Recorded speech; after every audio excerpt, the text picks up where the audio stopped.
UN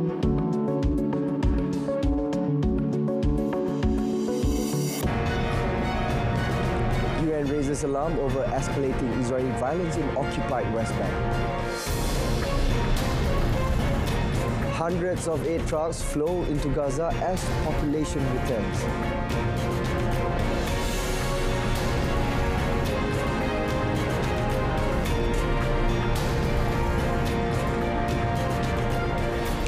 Hello, good afternoon and Salam Malaysia Madani. Thanks for joining us. I'm SAHIH and you're watching World Today.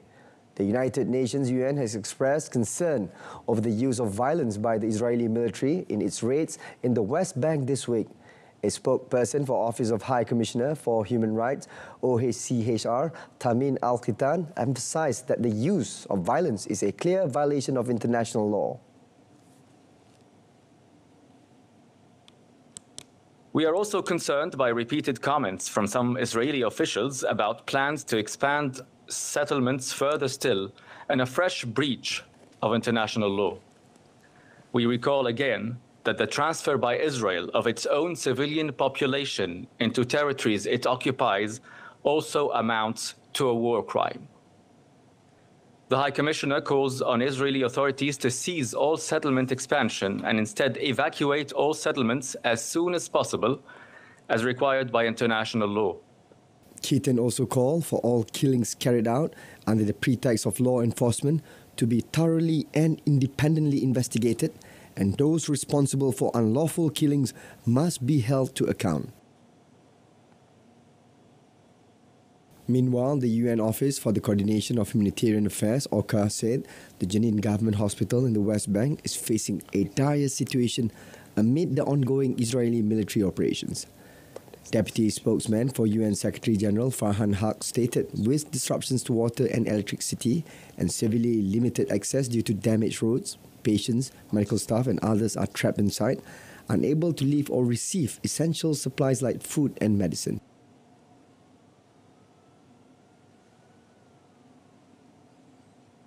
OCHA reports that the Jenin Government Hospital remains disconnected from water and electricity, and access is extremely difficult due to road damage. The facility is relying on dwindling water reserves from emergency tanks installed just weeks ago through an allocation by the Occupied Palestinian Territory Humanitarian Fund, which is managed by OCHA. The Israeli army has been conducting a large-scale operation in Jenin and its surrounding refugee camp for the past 4 days, resulting in at least 12 deaths and dozens of injuries. Hundreds of truckloads of aid have entered Gaza since the Israel-Hamas ceasefire began last weekend. But its distribution inside the devastated territory remains an enormous challenge. The destruction of the infrastructure makes the delivery of aid to the territory's 2.4 million people a logistical and security nightmare. In the final months before the ceasefire, the few aid convoys that managed to reach central and northern Gaza were routinely looted, either by desperate civilians or by criminal gangs. Over the past week, UN officials have reported minor incidents of looting, but they say they are hopeful that this will cease once the aid surge has worked its way through. In central Gaza, residents said the aid surge was beginning to have an effect, with some food items had become available again and prices are slightly affordable. In the hunger-stricken makeshift shelters set up in former schools, houses and cemeteries, hundreds of thousands lack even plastic sheeting to protect themselves from winter rains and biting winds. With Hamas leadership largely eliminated by Israel during their war, Gaza also lacked any political authority for aid agencies to work with. That problem is likely to get worse over the coming week as Israeli legislation targeting the lead UN aid agency in Gaza takes effect. Israel claims that a dozen UN Relief and Works Agency for Palestine refugee UNRWA employees were involved in the October 2023 attack which started the war. US President Donald Trump revealed on Friday that Dr. Anthony Fauci, a top infectious disease official who has faced threats since leading the country's COVID-19 response, cannot have government-provided security forever and urged him to hire his own. During a press briefing in North Carolina, Trump was asked about media reports that he had stripped security for Dr. Fauci, whose efforts to fight the pandemic were applauded by many public health experts, even as he was vilified by Trump and many other Republicans.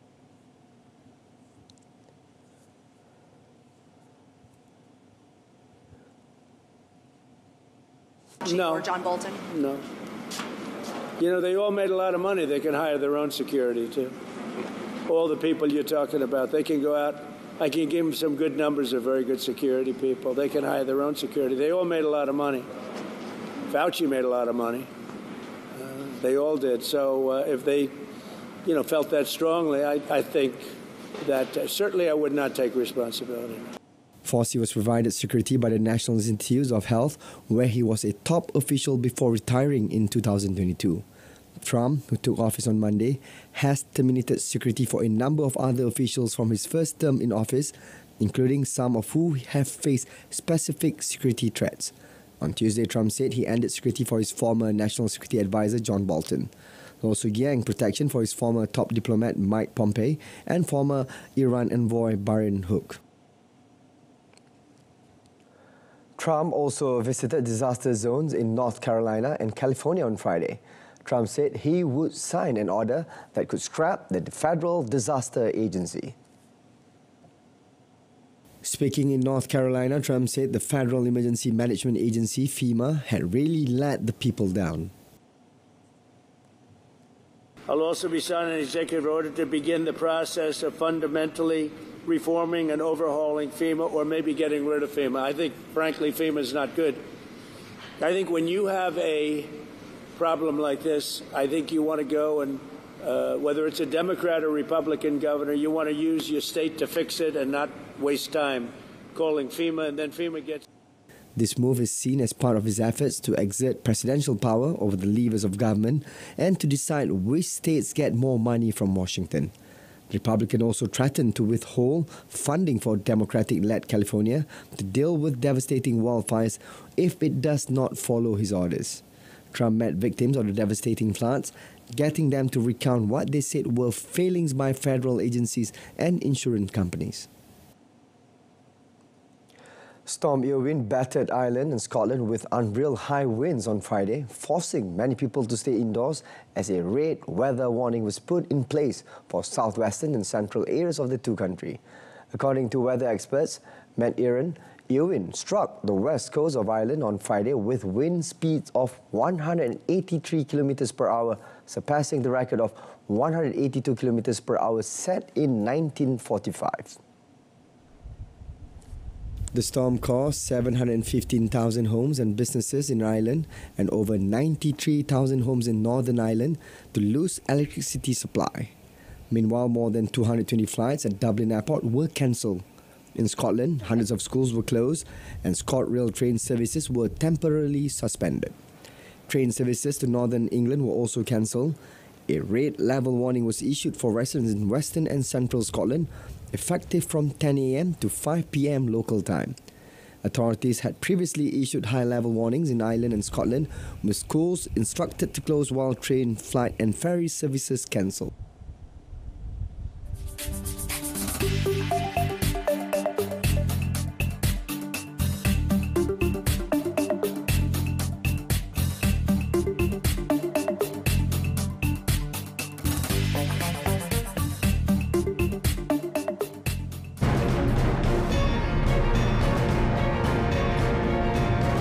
Coming up, UN urges Thailand not to deport Uyghurs to China.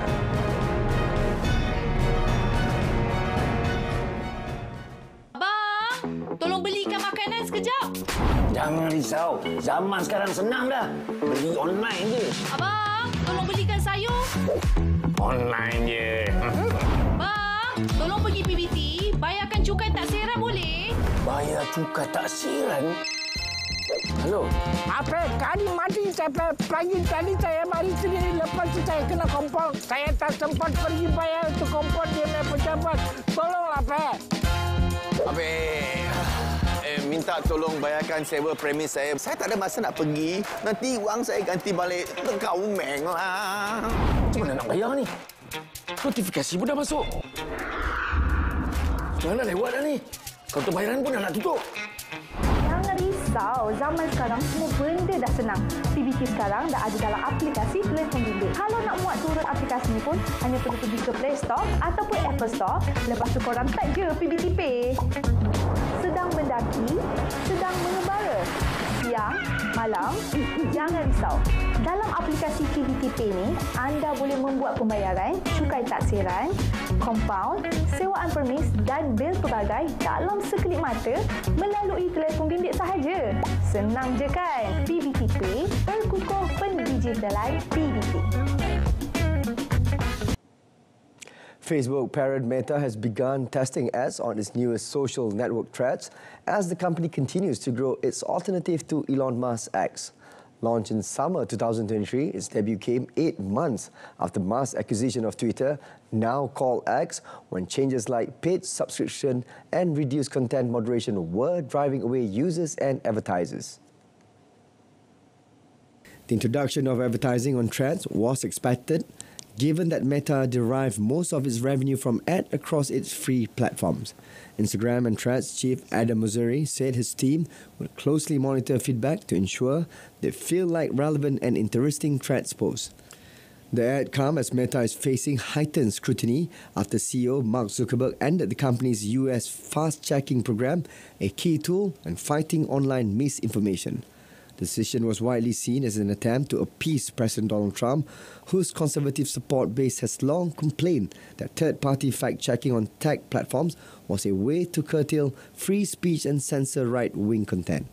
Meta claims Threads has 300 million monthly users. Indonesia and France signed an agreement on Friday in Jakarta on the repatriation of a Frenchman on death row for drug offences. The Senior Minister for Law and Human Rights Affairs, Yusril Izzah Mahendra, told a press conference that Sergei Atalawi, who has been in jail in Indonesia since 2005, is scheduled to return to France on 4th February. Yang kita tantangani hari ini adalah kesepakatan antara dua pemerintah untuk memindahkan narapidana warga negara Perancis bernama Sergei Atalawi yang telah dipidana dengan pidana hukuman mati, tapi sampai hari ini belum dieksekusi, dan yang bersangkutan sudah 20 tahun berada dalam tahanan sejak tahun 2005 sampai dengan tahun 2025 sekarang ini. Oleh pemerintah Indonesia memutuskan untuk tidak melakukan eksekusi terhadap narapidana tersebut dan sepakat untuk memindahkannya ke Perancis, dan pemerintah Perancis menyepakati. Atalawi was sentenced to death for being a chemist in an ecstasy factory in the capital Jakarta that was capable of producing 100 kilograms of the illegal pills every week. He has long maintained his innocence, saying he thought he was working in acrylics factory. In 2015, Atalawi was about to be executed with 7 other foreign prisoners, but was granted a last-minute reprieve.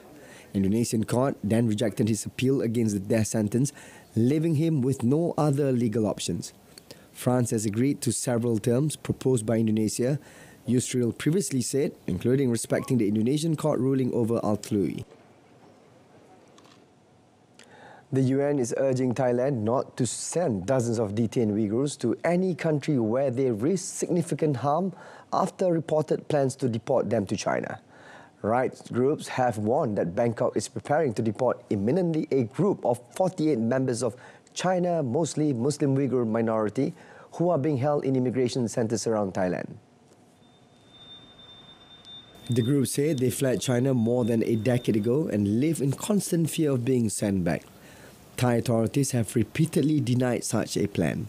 China has been accused of grave human rights abuses in the Xinjiang region against Uyghurs.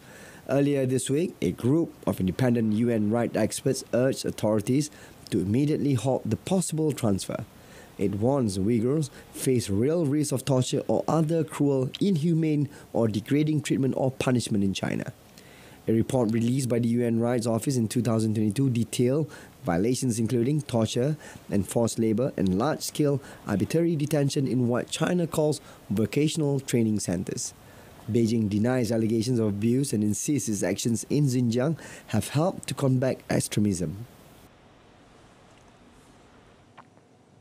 At least 8 people were killed and 7 others injured on Friday in a massive explosion inside an ordnance factory in the western Indian state of Maharashtra.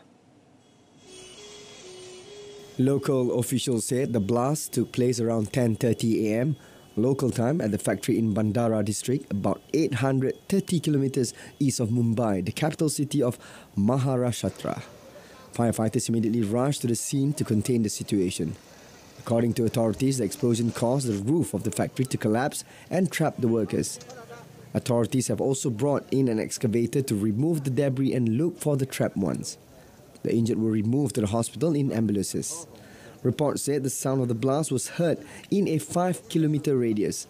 Accidental explosions are common in Indian factories as owners and workers usually ignore safety standards. India's Defence Minister Rajnath Singh expressed sadness over the blast, offered condolences to the families of the deceased and prayed for the quick recovery of the injured. Singh, in a brief statement posted on social media, said the rescue teams were immediately deployed to the site, adding that all efforts were being made to provide assistance to those who were affected. Spanish Coast Guards rescued a group of 67 migrants off the Canary Islands on Friday and transferred them to the port of Arguiniguin in Gran Canaria. The migrant rescued 60 miles of the Spanish archipelago included 2 women. The 7 Spanish islands of northwestern Africa's Atlantic coast are struggling to absorb a surge in irregular migrants, mainly from Mali, Senegal and Morocco. The Spanish archipelago hit an all-time annual high for a second year in a row with 46,843 arrivals in 2024. It constitutes 73% of the irregular migration to Spain, according to data from the Interior Ministry. At least 3,223 migrants have made it to the Canary Islands so far in 2025, the ministry confirmed. Many schools, bookstores, theatres and bars in Belgrade and other parts of Serbia stayed shut on Friday in the latest anti-government protest triggered by a railway station roof collapse that killed 15 people in November last year. Demonstrators said corruption, nepotism and shoddy construction work were behind the disaster and want swifter judicial action against those found responsible. However, the government denies blame for the death. With teachers' unions backing a strike call from students, most schools in Belgrade were closed and thousands of students gathered in front of the main government building and stood silent for 15 minutes to remember those who died when a concrete awning of the recently renovated station roof in the city of Novi Sad caved in. They then marched across Belgrade. Serbian President Alexander Vučić, who wields strong influence in the ruling Serbia Progressive Party, was expected to hold a counter-rally in the town of Jagonia later in the day. Though his position is meant to be largely ceremonial, protesters say Vučić has abused the constitution by usurping executive powers. Vučić denies such allegations. The assault trial of rapper A$AP Rocky began in Los Angeles on Friday. Rocky, 35, whose given name is Rakim Mayers and is the romantic partner of superstar Rihanna, is accused of pointing a handgun at another hip-hop artist and former friend, Terrell Efron, during a heated argument, then firing twice in Efron's direction during a second confrontation. Both encounters occurred on 6 November 2021. During opening statements, Assistant Attorney General Paul Przolomek showed jurors videos of the altercation taken from surveillance cameras. Also shown were photographs of Efron's hand injuries as well as texts between Efron and Mayers after the incident. Przolomek also showed bullet cartridges handed in by Efron and a gun found in Mayers' bedroom wardrobe, which he said matched the cartridges. Since Rocky's arrest in April of 2022, Rihanna, a native of Barbados, has given birth to 2 sons fathered by him. His first and second studio albums, Long Live A$AP and At Long Last A$AP, both debuted at #1 in the Billboard 200 pop charts in 2013 and 2015 respectively. His third album, Testing, released in 2018, peaked in the top 5.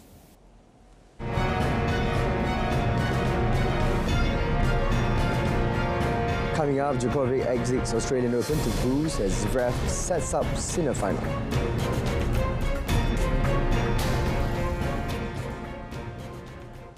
Novak Djokovic retired injured from his Australian Open semi-final against Alexander Zverev on Friday and left the court to booze with defending champion Jannik Sinner to face the German for the title.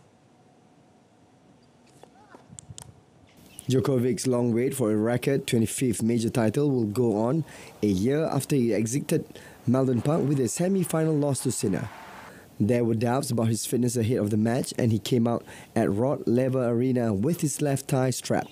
However, there was little indication Djokovic was struggling until late in the set when he noticeably began trudging slowly between points and muttering in frustration at his player's box. After losing the set, he promptly informed Zverev that he could not go on and shook hands with the chair umpire before exiting to a chorus of boos from the crowd. No, the very first thing I want to say is please, guys, don't boo a player when he goes out with injury. He is.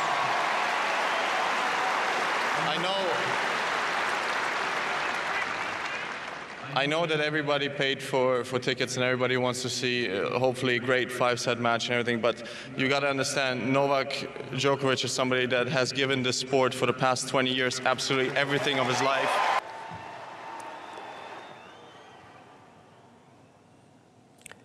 Meantime, Sinner continued his sizzling Australian Open run with a 7-6, 6-2, 6-2 win over American 21st seed Ben Shelton on Friday to reach a second straight final at Melbourne Park and book a meeting with Alexander Zverev. Sinner's victory made the 23-year-old the youngest man to make multiple finals at the Australian Open since Jim Courier in 1992-1993 and kept alive his dream of becoming the first Italian to lift 3 Grand Slam singles trophies. Sinner entered the match on Rod Laver Arena, having won 4 of his 5 meetings with left-hander Shelton. The American squandered the chance to go set up early in the match. He unleashed his big hitting and was serving at 6-5 in the opening set, but was broken by Sinner, who raced away in the tiebreak. After a breathless start to the second set, Sinner released the handbrake to win the opening 4 games without response and soon left a dejected Shelton in the rear-view mirror to double his advantage in the match. Sinner felt a problem in his left leg during a tense third set and had it worked on by the trainer after breaking to go 3-2 up before some huge winners took him to the finish line and back-to-back major finals after his triumph US Open run. In the women's doubles top seeds, Katerina Siniakova and Tyler Towson will play number 3 seeds Xiaosu Wei and Jelena Ostapenko in the final. Both teams came through a 3-set semi-final at the Margaret Court Arena on Friday. Siniakova and Towson came from a set behind to the end of run of unseeded Mira Andrea and Diana Hayder 6-7, 6-4, 6-3, while Seh and Ostapenko overcame second seeds Gabriela Dabrowski and Erin Rutleaf 7-6, 3-6, 6-3. Seh and Ostapenko took a closely fought first set in the tiebreaker. After losing the second, they cut short a fight back from Dabrowski and Rutleaf to win the decider convincingly. Wimbledon champion last year, Siniakova and Towson will aim for the second Grand Slam title as a team, while Seh and Ostapenko will eye their first major title in just their second tournament together.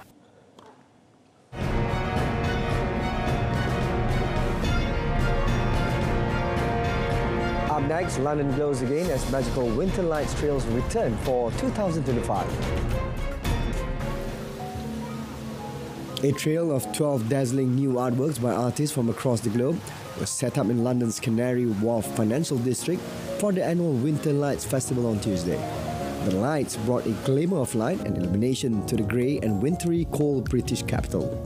Artworks included a towering stack of bathtubs pulsing with light and sound, a UK first illuminated bird in flight, a larger-than-life portal, black holes and mirages. The organizers said this year's festival, which includes 4 artworks never before seen in the UK, explores the transformative and otherworldly qualities of art and light, combining the real with the surreal. Artists from around the world showcase their installations inspired by their diverse backgrounds. The festival will run to 1st February.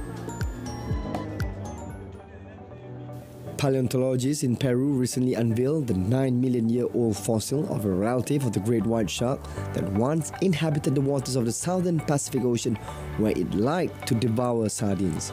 The The nearly complete Cosmopolitodus hastalis fossil is found some 235 kilometers south of Lima in Peru's Pisco Basin, a hot desert area famed for frequent discoveries of ancient marine species. The shark is believed to be an ancestor of the great white shark. It is now extinct, but its teeth once spanned up to 8.9 centimeters in length, while without could grow to near 7 meters in length, the size of a small boat. Cesar Augusto Chacaltana, an engineer at the Peruvian Geological and Mining Institute, said a representation of the shark remains showed exceptional fossilization. Researchers presented the ancient shark remains in several glass urns, including one containing a giant sharp-toothed jaw. Peruvian paleontologists in November presented the fossil of a young crocodile that lived more than 10 million years ago off central Peru, where Pisco and the agricultural region of Ica are found. Known for its smell of putrid, rotting flesh, a corpse flower has bloomed for the first time in 15 years at the Royal Botanic Garden in Sydney on Thursday. Grown in the garden's farmhouse, the flower saw a constant stream of visitors making their way in long lines through the garden grounds, with some queuing for up to 2 hours to catch a glimpse and get a selfie with the rare bloom. The flower has the biggest, smelliest flower spike in the world and once opened its flowers for just 24 hours, with visitors also wanting to catch a whiff of the smell that surrounds the flower when it blooms. According to the Botanic Gardens, horticulturists a few weeks ago noticed the flower might be at blooming stage and started close observations. Visitors were excited to finally see and smell the bloom, saying it had been worth the wait despite the long queues. This is the 5th time a corpse flower has bloomed at the Royal Botanic Garden Sydney, with plants in the corpse flower collection previously flowering in 2010, 2008, 2004 and a double bloom in 2006. That concludes today's edition of World Today. In our top story, UN raises alarm over escalating Israeli violence in occupied West Bank. Till then, I'm SAHIH from the river to the sea. Palestine will be free. Thank you for watching.